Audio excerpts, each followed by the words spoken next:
En este canal, a menudo mencionamos los enormes avances y progresos que la ciencia forense ha tenido en las últimas décadas.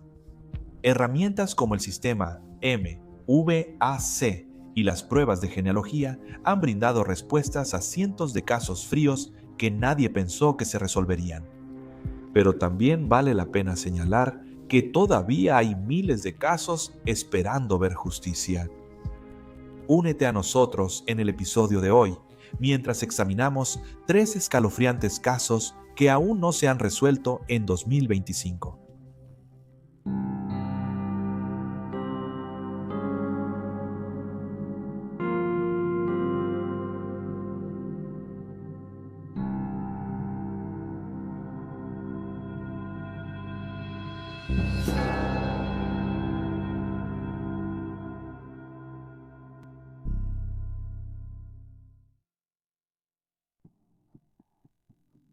Amber Hagerman.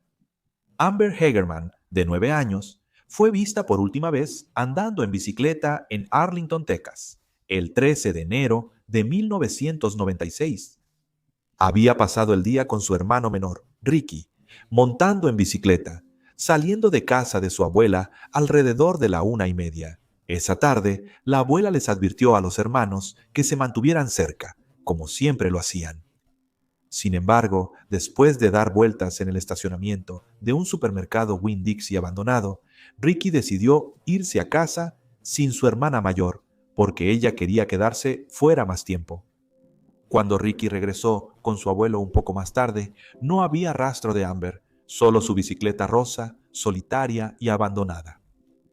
Según informes policiales de Arlington a los medios, un testigo vio cómo se llevaban a la niña. Sita describió al sospechoso llevando a Amber en esa misma posición mientras ella pateaba y gritaba hacia su camión, metiéndola por la puerta del lado del conductor.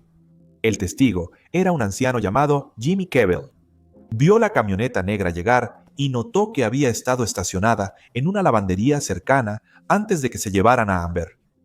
Se describió al perpetrador como blanco o hispano en sus 20 o 30 años y menos de 6 pies de altura con cabello oscuro.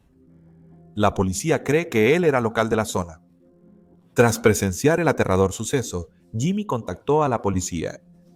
En los días siguientes, las fuerzas del orden buscaron a la niña. La camioneta vista en el momento de su secuestro se había dirigido hacia el centro de Arlington, pero no había rastro de ella. 4 días después, el 17 de enero, finalmente se encontró su cuerpo. Un hombre que paseaba a su perro tarde esa noche la encontró tendida en un arroyo detrás de un complejo de apartamentos. La ropa de Amber estaba desaparecida y se encontraron graves heridas de laceración en su cuello. Estaba a solo 5 millas de donde se la vio por última vez y su fecha estimada de muerte fue el 15 de enero. Un detective de policía recordó la tremenda cantidad de violencia utilizada en el asesinato. Cita, Amber estaba totalmente desnuda, excepto por un calcetín en su pie izquierdo.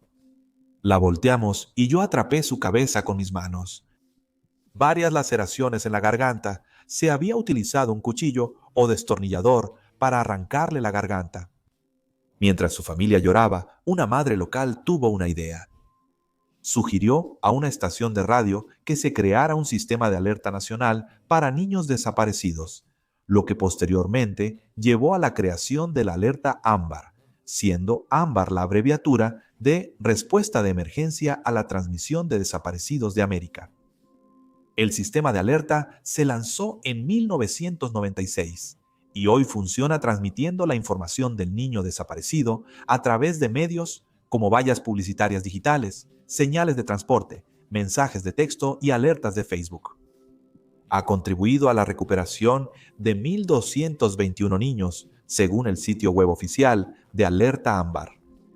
El sitio web también afirma que dichas alertas sirven como un disuasivo para los depredadores de niños y han llevado a la liberación de algunos niños después de que el perpetrador escuchó la alerta Ámbar. Aunque han pasado casi 3 décadas desde que Amber desapareció, los investigadores han declarado que el caso aún está activo. El sargento de la policía de Arlington, Grant Gilden, le dijo a People: continuamos teniendo pistas, y todavía hay varias pistas que seguimos investigando exhaustivamente como posibles sospechosos. Mucha gente se refiere al caso de Amber como lo que comúnmente se conoce como un caso frío, pero para el Departamento de Policía de Arlington nunca se ha catalogado como un caso frío, porque nunca hemos pasado 180 días sin recibir alguna pista.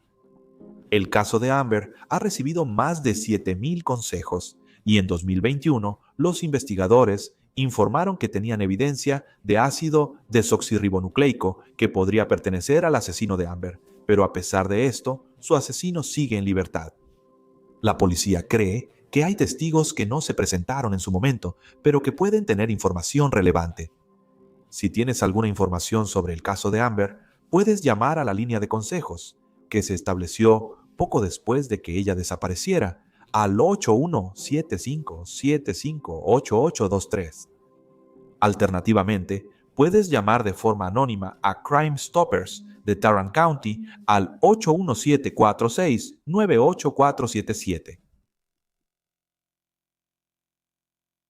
Vicki Lee Lamberton. Vicki Lee Lamberton creció en Harper, Kansas, pero por lo que parece albergaba sentimientos de vergüenza acerca de su crianza, y a menudo le decía a la gente que se crió en Colorado en su lugar. Durante su adolescencia, mientras asistía a Union College en Nebraska, Vicki conoció a Lowell Lamberton, quien era su profesor. La pareja inició un romance. Se mudaron a Worcester en 1968 y se casaron en 1969. En el momento de su desaparición en 1974, Vicki, ahora de 24 años, estaba en camino de obtener su maestría en psicología. Estaba estudiando en el Colegio de la Asunción en Worcester, Massachusetts, y con la ayuda de su profesor, el Dr. Roger Barker, había visitado la ciudad de Nueva York para solicitar su doctorado en psicología en la Universidad de Columbia. Pero no todo iba bien en la vida de Vicki. Se había separado de su esposo en enero y Lowell sospechaba que, de hecho, estaba teniendo una relación con su profesor casado. A principios de febrero, se mudó de la casa que compartía con uno de sus hermanos, Robert, y trasladó sus pertenencias al garaje de Robert Barker. Lowell y Robert la vieron más tarde de compras con su profesor, consolidando aún más la idea de que ambos estaban involucrados románticamente. Pero a pesar de esto, en febrero, Vicki contactó a su marido, del que estaba distanciada. Por teléfono, discutieron la idea de reavivar su relación. Vicki sugirió que podrían encontrarse cuando ella regresara de un viaje de fin de semana a Maine, que estaba haciendo con una de sus amigas, y dijo que lo llamaría a su regreso. Pero Lowell nunca volvió a saber de ella.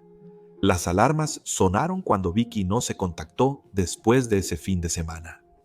Cuando Lowell contactó a los amigos de Vicki, descubrió que no se había planeado tal viaje. Los amigos afirmaron que no habían hablado con Vicki últimamente. Al escuchar esto, Lowell decidió visitar a Roger Barker en el Colegio de la Asunción para preguntar si sabía dónde había ido Vicki. Sin embargo, Barker estaba ausente. El personal de la universidad informó a Lowell que había pasado el fin de semana en un viaje de esquí en Vail, Colorado, y que había sido hospitalizado con neumonía, lo que retrasó su regreso a casa. Se informó que su esposa había regresado a Massachusetts sin él. No obstante, Lowell insistió y visitó a Barker en marzo, alrededor de un mes tras el último avistamiento de Vicki. Barker acordó que había guardado sus pertenencias para ella, pero dijo que no conocía particularmente bien a Vicki y desconocía su paradero. Además, insinuó que la joven de 24 años estaba románticamente enredada con alguien más, aunque no parecía saber quién, o al menos no compartió mucha información. Los detalles sobre la investigación de la desaparición de Vicki son inexistentes porque nunca hubo una investigación original. La joven de 24 años fue reportada como desaparecida 36 años después, en 2010. Muchos familiares creían que había conocido a alguien y se había ido para empezar de nuevo. Lowell señaló que Vicki había mencionado la idea de dejar atrás su vieja vida antes de desaparecer. específicamente diciendo que quería ir a un lugar donde nadie sabe quién soy. También habló de cambiar el color de su piel. Es notable que las fotografías de Vicky en línea la muestran luciendo drásticamente diferente, desde tener el cabello rubio de playa corto, hasta un corte de pelo estilo mullet rojizo, hasta un bob muy oscuro, quizás sugiriendo la idea de que buscaba cambiar su apariencia y escapar de su vieja vida. Su fecha de desaparición se registra como el 1 de febrero, aunque su esposo tuvo noticias de ella en algún momento después de esto en febrero, y aunque sus hermanos decidieron recuperar sus pertenencias del garaje de Barker aproximadamente un año después de que desapareció, nunca se encontró nada útil. Barker continuó negando saber algo sobre su desaparición durante este tiempo. En algún momento después de su desaparición, el hombre que vivía en la antigua granja de la familia de Vicky recibió una llamada peculiar diciéndole que la joven de 24 años se había ido a Europa. El llamante también pidió el número de Lowell. Durante la llamada, la familia de Vicky ya vivía en Texas. Interpol informó que no había evidencia de su estancia en Europa. Uno de sus hermanos, Brent, se preguntaba de dónde obtuvo la persona el número de teléfono. Sospechaba que Vicky misma pudo haber realizado la llamada. En 1980, 6 años después de su desaparición, un hermano de Vicky localizó a uno de sus amigos. El amigo declaró que había escuchado por última vez a Vicky la noche que llamó a Lowell. Explicó que iba a Colorado con Roger Barker para el fin de semana y mencionó la posibilidad de que la pareja se casara, aunque el proyecto Charlie señala que Barker ya tenía esposa. Vicky declaró que llamó a su amiga cuando volvió, pero nunca más supo de la joven de 24 años. Es notable que la licencia de conducir de Vicky nunca se ha renovado y su número de seguridad social nunca se ha utilizado desde que desapareció. Hasta el año 2012, Lowell mantenía su creencia de que su esposa se había ido para comenzar de nuevo y que aún estaba viva. Se mudó a Oregon algún tiempo después de que Vicky desapareció y se volvió a casar en 1991, casi 20 años después. Murió en 2021, sin saber nunca qué fue de su primera esposa. El hermano de Vicky, Robert, trabajó incansablemente para perseguir a Liz e intentar encontrarla, pero murió en 2009 sin descubrir la verdad. Vicky fue, en un momento, sospechosa de ser la Dama de las Dunas, quien ahora ha sido identificada como Ruth Marie Terry. Se ha descartado que sea una coincidencia con la Jane Doe de Virginia Beach, una mujer cuyos restos desmembrados se hallaron en Virginia Beach en 1976. Vicky Lamberton sigue sin aparecer. Tenía 24 años cuando desapareció de Worcester, Massachusetts, en febrero de 1974. Se describe como una mujer blanca, de cabello castaño claro y ojos marrones. Mide 5 pies y 3 pulgadas de altura y pesaba alrededor de 110 libras en el momento de su desaparición. Si aún está viva, tendría 75 años. Podría usar su apellido de soltera, Lockwood. Si tiene alguna información sobre su desaparición, puede contactar al Departamento de Policía de Worcester al 5-087-998651.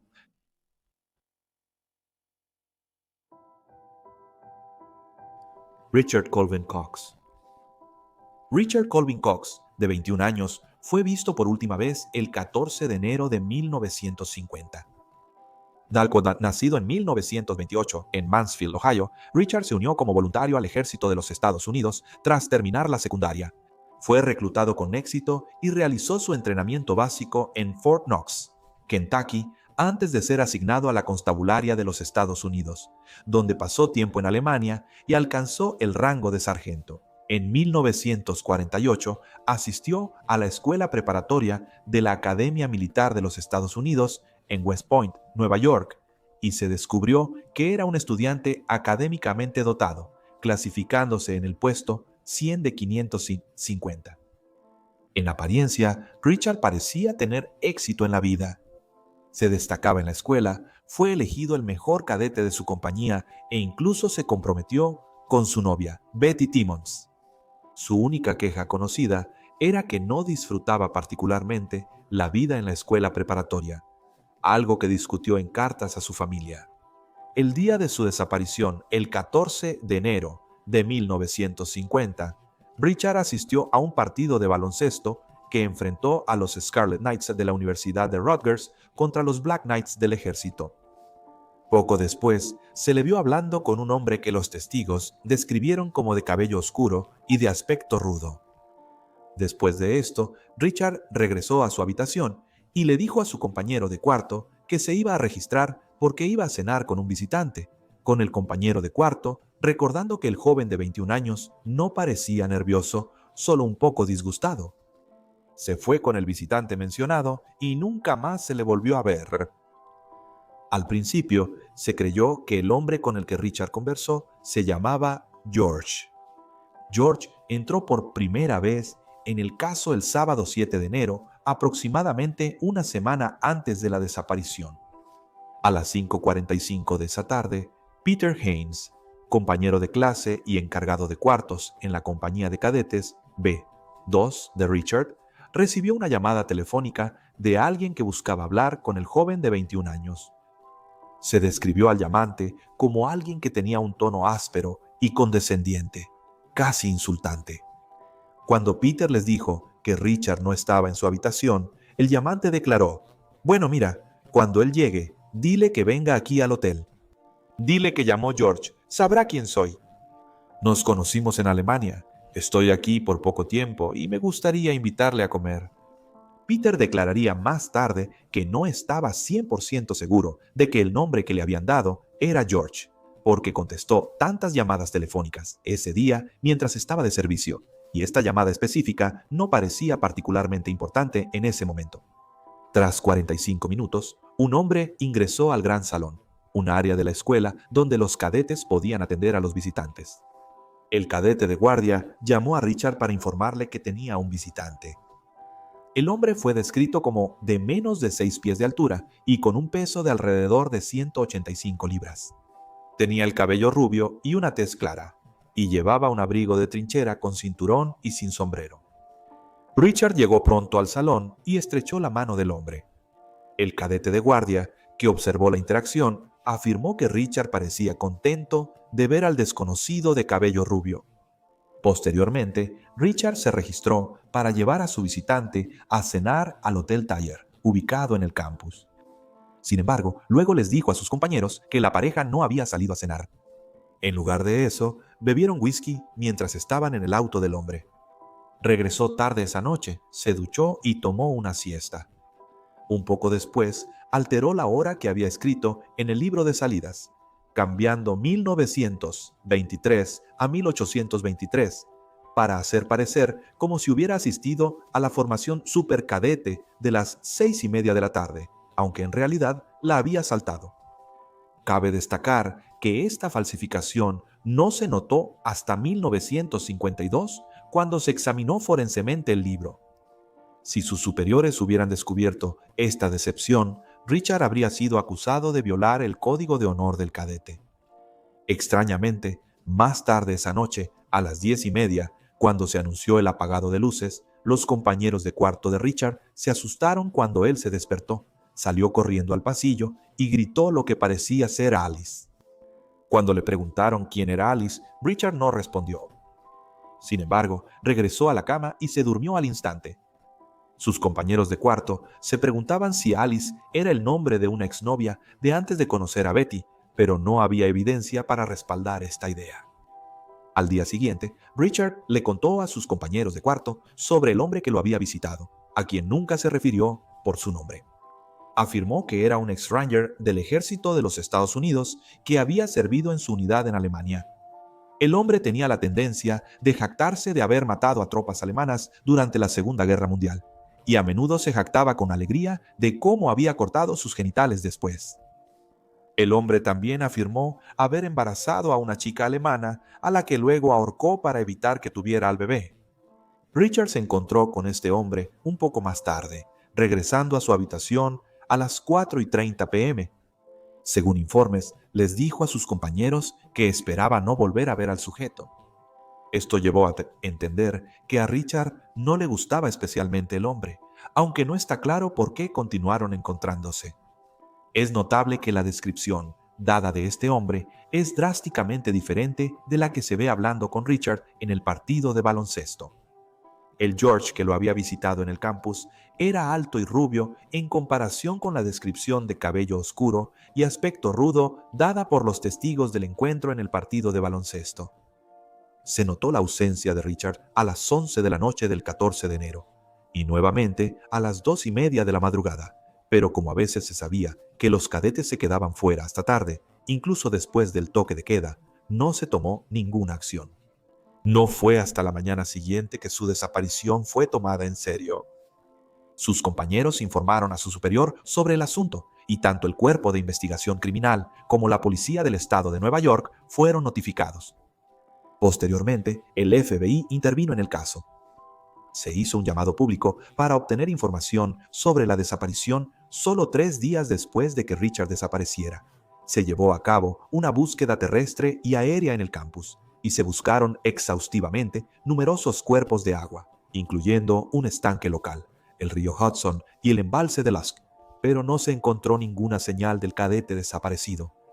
La búsqueda de Richard duró 2 meses, pero los investigadores no tenían evidencia para mostrar por sus esfuerzos. Utilizando lo que habían aprendido de sus compañeros de cuarto, las autoridades intentaron localizar a George, pero no pudieron hacerlo, ya que aquellos que coincidían con la descripción se encontraron con coartadas irrefutables. El tiempo de Richard en Alemania fue examinado de cerca, pero no produjo nuevas pistas, y la teoría de que se fue voluntariamente fue abandonada, porque dejó el equivalente a más de 1.100 en el dinero de hoy, así como su ropa civil y otras posesiones. Un psicólogo en el campus sugirió que Richard era gay o bisexual en un intento de explicar por qué 2 hombres solteros se encontraban tan regularmente. Posteriormente, el FBI visitó bares gay en Nueva York, buscando hombres similares a la descripción de George y enseñando la foto de Richard a clientes y personal. Sin embargo, nadie reconoció su imagen ni la descripción de George. En los años siguientes, hubo varios avistamientos sin confirmar de Richard. Uno de esos avistamientos no surgió hasta el 2021, más de 70 años después de la desaparición. Una compañera de secundaria llamada Úrsula lo vio pocos días después de su desaparición. Ella estaba caminando por la Cuarta Calle en Mansfield, Ohio, cuando lo vio caminando a lo largo de las vías del tren. Ella afirmó que lo reconoció inmediatamente debido a su andar distintivo. La pareja se saludó con la mano, con Úrsula asumiendo que él acababa de bajarse del tren en la estación Union cercana, y ella esperó a que el tren que pasaba entre ellos se moviera para poder acercarse a él. Sin embargo, para cuando el tren se había ido, Richard ya no estaba. Ella declaró que nunca reportó el avistamiento porque no quería poner en peligro su vida o carrera, creyendo que posiblemente había ido a trabajar para una agencia de inteligencia. Agregó que no quería que este avistamiento se hiciera público hasta su muerte, especulando que en ese momento sería seguro revelar el avistamiento y evitaría perturbar la vida de Richard. En respeto a sus deseos, el escritor que hizo público el avistamiento no lo hizo hasta que Úrsula falleció en el año 2020. Otro avistamiento ocurrió solo 4 años después de que Richard desapareciera. Ernest Shotwell, quien asistía a la escuela preparatoria militar en ese momento, le dijo al FBI que se había encontrado con el cadete desaparecido en 1954 en una estación de autobuses Greyhound en Washington, Distrito de Columbia. Simplemente asumió en este punto que Richard ya no era una persona desaparecida. Según informes, Richard le dijo a Ernest que abandonó los estudios y se mudará hacia Alemania. Ernest supuso que vivía cerca porque estaba vestido con ropa ligera a pesar del frío. Además, recordó que Richard parecía incómodo al verlo y era muy vago acerca de su vida y sus planes. Aparentemente, se marchó después de solo 5 minutos. A finales de los años 50, el FBI consideró cerrada la investigación. Siguieron todas las pistas y consejos sin resultado alguno. La familia de Richard lo declaró muerto en 1957. Aún así, a pesar de esto, la agencia ocasionalmente continuaba siguiendo avistamientos y posibles pistas. En 1960, Un informante del FBI creyó haber visto a Richard y hablado con él en un bar en Melbourne, Florida. Los conocidos lo llamaban Richard mientras él se presentaba como R. C. Mansfield. Aparentemente, reveló información que coincidía con la vida de Richard e incluso afirmó que Mansfield no era su apellido real, sino Cox. Algunas de las cosas que le contó al informante sugerían que estaba trabajando para una agencia de inteligencia estadounidense, pero aunque el FBI buscó a tal hombre, nunca pudieron encontrarlo. Muchas de las teorías relacionadas con la desaparición de Richards concluyen que se unió a una agencia de inteligencia. Esta fue la conclusión de un reportero llamado Jim Underwood que escribió sobre el caso en 1982. Habló con un compañero de clase de secundaria de Richards, que más tarde se convirtió en fiscal y tenía conexiones con el FBI. El antiguo compañero de clase le dijo a Underwood que había aprendido de un agente que habían estado cerca de arrestar a Richard, pero se les había ordenado no detenerlo, lo que les dejó especular que estaba encubierto o trabajando en inteligencia. El compañero de clase también declaró que durante años había solicitado ver los archivos del caso por sí mismo, pero siempre se daban excusas, y cuando finalmente pudo acceder a ellos, la mayoría de los informes estaban censurados. Un profesor de secundaria jubilado llamado Marshall Jacobs también dedicó tiempo a investigar la desaparición en los años 80. Descubrió que Richard había escrito a una mujer que había conocido en Alemania, preguntando sobre las actividades soviéticas en el país, aunque la carta fue devuelta como no entregable. Además, un hombre estadounidense llamado John H. Noble, que fue capturado y encarcelado por los soviéticos entre 1945 y 1955, afirmó que un prisionero con el nombre de Cox estaba detenido en Siberia. Mientras tanto, el informante del FBI que se había topado con R. Sims se consideró que Mansfield en Florida también era creíble, dada la información que proporcionaron sobre la vida de Richard. Sin embargo, lo que le pasó a Richard sigue siendo un misterio después de más de 70 años. Del mismo modo, nunca se ha identificado a George. Lo más cerca que llegaron los investigadores a la identificación fue cuando descubrieron que un hombre llamado Robert Frisbee estaba estacionado en Fort Knox al mismo tiempo que Richard. Coincidía con la descripción de George y se sabía que había vendido identificaciones falsas en Nueva York en los años 50. Los investigadores especularon que Richard había intentado obtener una para desaparecer voluntariamente. Frisbee fue arrestado por asesinato en 1985 y declaró que no conocía a Richard y que nunca había hecho negocios con él. Mientras tanto, Marshall Jacobs concluyó que un hombre llamado David Westervelt, quien sirvió con Richard en Alemania, era George. Westervelt encajaba con la descripción física y fue entrevistado varias veces sobre la desaparición por la policía en ese momento. Jacobs creía que Westervelt reclutaba para la CIA. Creía que Richard expresó su descontento en la escuela militar y que se le había ofrecido una salida, que implicaba dejar atrás todo y a todos los que conocía y cambiar su nombre. Esta salida probablemente era trabajar con la CIA u otra agencia de inteligencia. A mediados de los 90, Jacobs supo aún más por un oficial retirado de la CIA que supuestamente Richard formaba parte de un equipo en Europa que trabajaba para sacar a funcionarios de alta prioridad de la Unión Soviética. Más tarde se retiró a Idaho, pero luego le diagnosticaron una enfermedad terminal. En el momento del relato, al parecer estaba en las instalaciones de los Institutos Nacionales de Salud en Bethesda, Maryland.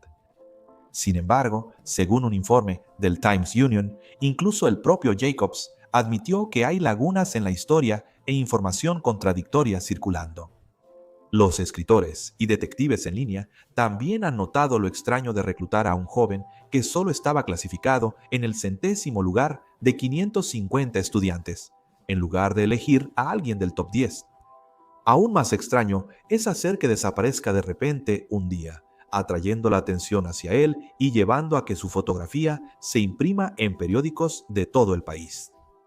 Añadiendo al misterio es que muchos de los archivos del Cuerpo de Investigación Criminal y del FBI que Jacobs obtuvo contienen información redactada que es imposible de descifrar de la misma manera que mencionó el compañero de clase de Richard, y faltan más de 160 páginas en los archivos. Más tarde, Jacobs contactó a Harry Mayhafer, un graduado de la escuela de Richard que luego se convirtió en escritor de historia. La pareja trabajó en un libro sobre la desaparición juntos, en el que Harry señaló que incluso Jacobs ha aceptado el hecho de que ni él ni nadie más conocería nunca la historia completa. Y ahí tienes los hechos.